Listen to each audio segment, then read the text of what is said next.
The 1967 Lake Erie disaster. On August 27, 1967, a group of 18 skydivers boarded a converted B-25 bomber near Huron, Ohio, expecting a routine jump over Otter Airport.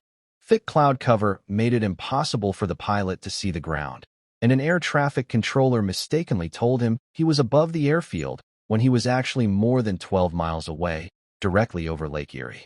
The skydivers exited the plane believing solid ground was waiting below them. It wasn't until they dropped through the clouds at around 4,000 feet that they realized they were falling toward open water.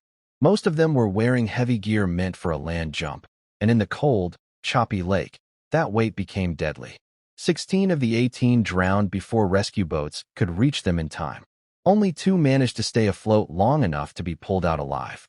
At the time, it became the deadliest accident in the history of recreational skydiving, and it pushed the issue all the way to Congress, which began looking seriously at tighter regulation of the sport. New rules eventually required jumpers to avoid water landings unless they carried proper flotation and survival equipment, a direct response to what happened that afternoon over Lake Erie. The Ivan McGuire camera mistake. Ivan Lester McGuire was 35 years old and had completed more than 800 jumps, making him one of the more experienced skydivers at the Franklin County Sports Parachute Center in North Carolina. On April 2, 1988, he was working his third jump of the day, tasked with filming a tandem dive involving a student and an instructor. McGuire exited the aircraft first, ahead of the others, so his camera could capture their fall from below. Everything looked normal as the plane climbed and the group prepared to jump. But somewhere in the rush of gearing up for back-to-back dives, McGuire boarded the aircraft without his parachute. Investigators believe he may have confused the weight and shape of his bulky camera rig for his parachute pack, since the two felt similar strapped to his body. As the student and instructor opened their canopies above him, McGuire reached back for his ripped cord and found nothing there. His camera, still recording, captured his final words, a short cry of disbelief as he realized what was happening. He fell from roughly 10,500 feet at speeds approaching 150 miles per hour. His body was found more than a mile from the airfield. Officials ruled out suicide and foul play, concluding it was a tragic, almost unthinkable oversight by a man who had done this hundreds of times before. The Sullivan twin Otter crash. On July 29, 2006, a de Havilland twin Otter took off from Sullivan Regional Airport in Missouri, carrying a pilot and 5 parachutists for what should have been a routine lift to altitude. The pilot, 42-year-old Scott Cowan, was no novice. He and his brother owned the skydiving operation, and together the two of them had logged more than 13,000 jumps over the years, with backgrounds on competitive national parachute teams. Shortly after the plane lifted off, witnesses on the ground saw the right engine burst into flames. The aircraft continued climbing briefly before losing power, then began a slow, eerie descent. One witness later described watching it glide silently overhead, engines gone quiet, before it clipped a tree and came down nose first near a row of houses. Cowan and 4 of his passengers died on impact or shortly after. 2 others survived with serious injuries. A later investigation pointed to a defective turbine blade inside the engine, manufactured years earlier, which failed under stress and triggered the chain of events that brought the plane down in under a minute from the moment trouble began. The Fox Glacier Airstrip disaster. On September 4, 2010, a small agricultural plane that had been converted for skydiving operations took off from the Fox Glacier Airstrip on New Zealand's South Island. On board were the pilot, 33-year-old Chamanda Senadira, for skydiving instructors, and 4 tourists who were partway through a sightseeing trip along the coast. The pilot had already flown several jump runs that morning without issue. Witnesses say the takeoff looked normal at first, but the plane kept pitching upward, nose climbing steeper and steeper until it was nearly vertical in the air. At around 350 feet, it rolled hard to one side, dropped its nose, and dove straight into a field just a short distance from the runway. It caught fire almost immediately on impact. All 9 people on board were killed. Investigators later found the aircraft had been operating outside its proper weight and balance limits, with passengers and gear positioned in a way that may have shifted during the climb and made the plane impossible to control. The crash led to a full overhaul of safety rules for adventure tourism flights across the country, including new restraint requirements for parachutists during takeoff and landing. The Coolidge Mid-Air Rescue. On the morning of Saturday, April 18, 1987, a large gathering of skydivers had come together at Skydive Arizona just outside Coolidge, Arizona, about 35 miles southeast of Phoenix. The event was the annual Easter Boogie, a weekend convention that had drawn over 400 parachutists from around the country. Among them was Debbie Williams, a 31-year-old fifth-grade teacher from Andrews, Texas, who had completed around 50 jumps in her career. Compared to many of the experienced divers around her that morning, Williams was still building her skills, but she was enthusiastic and eager. The group boarded a large DC for aircraft and climbed to 9,000 feet. When the doors opened and the divers began flowing out, Williams moved to link up with 3 others in a hand-holding ring formation. As she reached out to join the group, she collided hard with the backpack of a fellow jumper named Guy Fitzwater. The impact hit her like a wall. She was knocked completely unconscious in an instant and began tumbling toward the earth with no control over her body and no way to pull her own ripcord.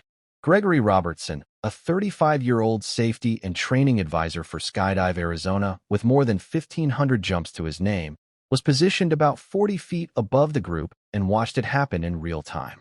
Without hesitating, he tucked his arms against his body, crossed his ankles, and aimed his head toward the ground, diving at roughly 200 miles per hour in what skydivers call a no-lift dive. He described it later as trying to catch a football tumbling down a road. He reached Williams at around 3,500 feet, just 10 seconds before she would have hit the ground. He grabbed her, angled her body so her canopy could open cleanly, and at 2,000 feet yanked the ripcord on her emergency parachute. He then pulled his own, and both of them floated down. Williams was still unconscious when she landed, hitting the ground hard on her back.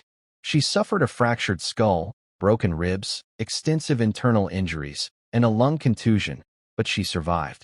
Robertson landed seconds later with Williams' reserve ripcord handle still gripped in his hand, the only physical proof he had of what he had just done. The rescue was later listed in the Guinness Book of World Records as the lowest mid-air rescue ever recorded. The Lodi Parachute Center fraud case.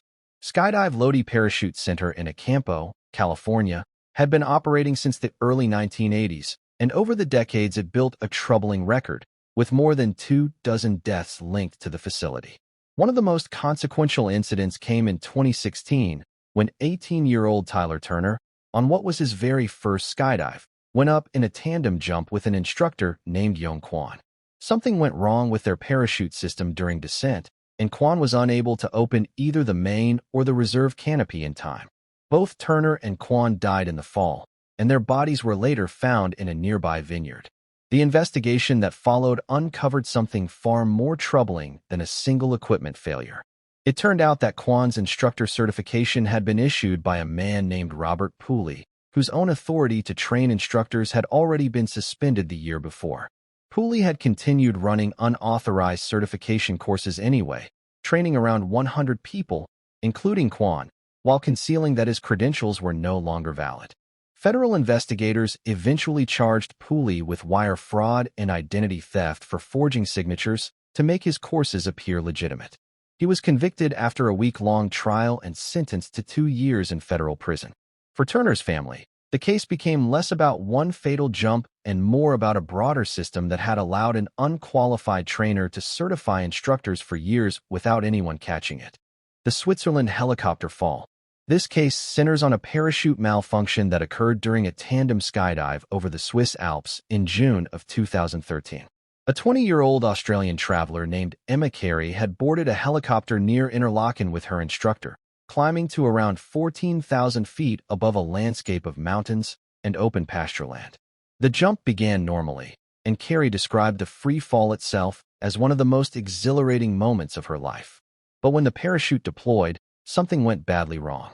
The lines became tangled, and instead of slowing their descent, the canopy left them spinning and falling far faster than intended. Partway through the fall, Carey's instructor lost consciousness, leaving her alone and strapped to an unresponsive man as the ground rushed up to meet them. They ultimately struck an empty cow pasture at a tremendous speed, with two tangled parachutes doing little to soften the landing. Remarkably, both survived the impact, though Carrie suffered severe injuries that required years of recovery. Her case became widely known specifically because survival from a fall of that speed and height is exceptionally rare, and it offered a rare window into what happens when a tandem system fails high above the ground rather than close to it.